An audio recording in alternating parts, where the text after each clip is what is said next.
मतलब का रिश्ता। एक गांव में एक बड़ा साहूकार रहता था।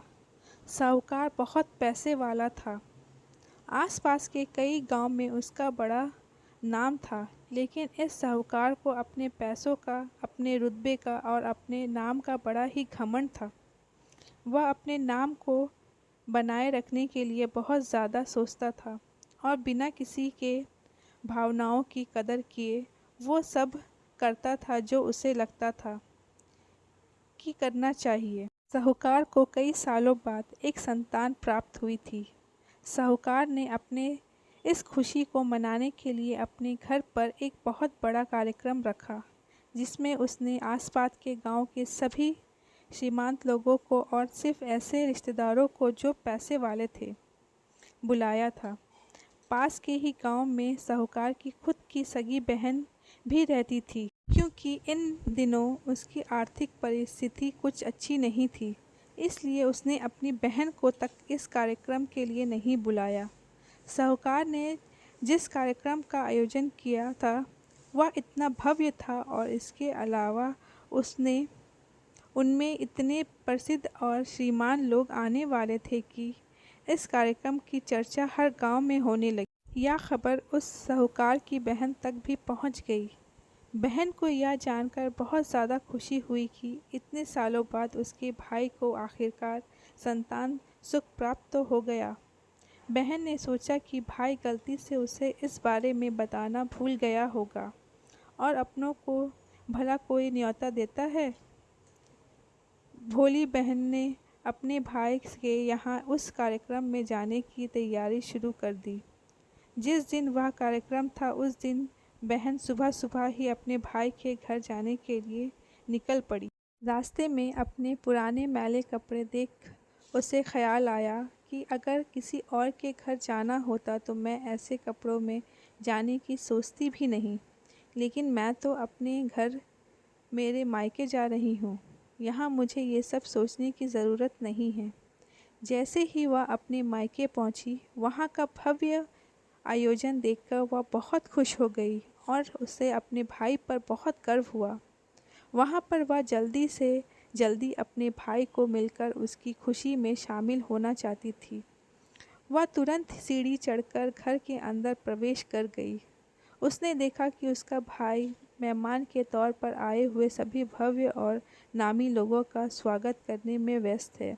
बहन जैसे ही अपने भाई की तरफ उससे मिलने के लिए बढ़ी, उसके भाई की नज़र उस पर पड़ गई और अपनी बहन को ऐसे मैले पुराने कपड़ों में देखकर भाई ने उससे मिलना तो दूर बल्कि तुरंत वहाँ से बहाना बनाकर वहाँ से निकल गया। बहन ने सोचा इतने लोगों में बेचारा अकेला भाई क्या क्या करे, ज़रूर उसे कुछ काम याद आ गया होगा, इसलिए वहाँ से चला गया होगा। बहन बाद में अपनी भाभी से मिलने गई। भाभी ने उसका स्वागत किया और उसे खाने के लिए आग्रह किया। बहन ने सोचा ठीक है, पहले खाना खा लेती हूँ, फिर बाद में आराम से भाई से मिल लूँगी। बहन खाना खाने के लिए पनघट में बैठी। साहूकार ने देखा कि अपने सभी धन्यवान मेहमानों के बीच उसकी गरीब बहन बैठी हुई। सभी कीमती पोशाक पहने लोगों के बीच उसकी बहन जो पुराने मैले कपड़े पहनकर बैठी थी, यह साहूकार से देखा नहीं गया। उसने अपनी बहन को अपने पास बुलवाया, भला बुरा सुनाया और वहाँ से जाने के लिए बोला। बहन ने अपने सपने में भी नहीं सोचा था कि उसके साथ कभी ऐसा व्यवहार भी हो सकता है, और वह भी उसके खुद के मायके में। अपना अपमान होने के बाद बहन तुरंत अपने घर ससुराल जाने के लिए चल पड़ी। बहन इस बात को पचा ही नहीं पा रही थी कि उसके भाई ने उसके साथ इतना बुरा व्यवहार किया। उसकी आंखों से आंसू थम ही नहीं रहे थे। रास्ते में उसकी अपनी पुरानी दोस्त मिली। उस दोस्त ने उससे रोने का कारण पूछा। हालांकि बहन उसे कुछ भी नहीं बताना चाहती थी, लेकिन दोस्त के बार बार पूछने पर उसने उसके साथ हुई सारी घटना उसे बता दी। उसकी दोस्त एक समझदार महिला थी और काफ़ी प्रैक्टिकल सोचने वाली थी। उसने कहा, अगर तुम मेरी बात मानो तो एक दिन तुम्हारा भाई खुद तुम्हें अपने यहाँ बुलाएगा और तुमसे माफ़ी मांगेगा। बहन ने उससे कहा कि मैं तुम्हारी हर बात मानूंगी, बताओ मुझे क्या करना होगा। दोस्त ने कहा कि तुम इस अपमान को, इस दुख को एक दिशा दे दो और कोई गृह उद्योग शुरू कर दो। उसमें इतनी मेहनत करो कि उस काम में तुमसे अच्छा कोई भी ना हो। बहन को अपने दोस्त की बात सही लगी। उसने घर पहुंचकर अपने आंसू पोंछकर उसी दिन से एक गृह उद्योग शुरू किया। उसने दिन रात मेहनत की, अपने साथ कई और गांव की महिलाओं को जोड़ा और देखते ही देखते उसका गृह उद्योग चल पड़ा। कुछ ही सालों के में आसपास के 50 गांव में उसका नाम और रुतबा काफ़ी बढ़ गया और अब वह पैसे के मामले में अपने भाई से भी ज़्यादा बड़ी बन गई। भाई को भी जब यह पता चला कि उसकी बहन इतनी श्रीमंत हो गई है तो उसने सोचा कि एक बार उससे मिलकर आया जाए। वह जब अपने बहन को उसके घर होने वाली पूजा के लिए आमंत्रित किया। कुछ ही दिनों बाद बहन अपने भाई के यहाँ उस पूजा के लिए पहुँच गई। जैसे ही बहन अपने भाई के घर पहुंची, उसका भाई उसके स्वागत के लिए दरवाजे में ही खड़ा था। बहन अपनी महंगी गाड़ी में आई थी। उसने बहुत ही कीमती साड़ी, उससे भी ज़्यादा कीमती गहने दागिने पहने रखे थे। बहन का ऐसा ठाट बाट देखकर सिर्फ भाई नहीं बल्कि उसका पूरा गांव दंग रह गया। भाई दौड़कर आया और बहन की गाड़ी का दरवाज़ा खोलकर उसे बाहर आने के लिए कहा और बड़े प्यार से उसे पूजा का प्रसाद ग्रहण करने के लिए बुलाया। बहन को इस बार 12 पकवान परोसे गए थे। चांदी की थाली में उसे खाना दिया गया था। वह साथ में एक सोने की चम्मच भी रखी हुई थी।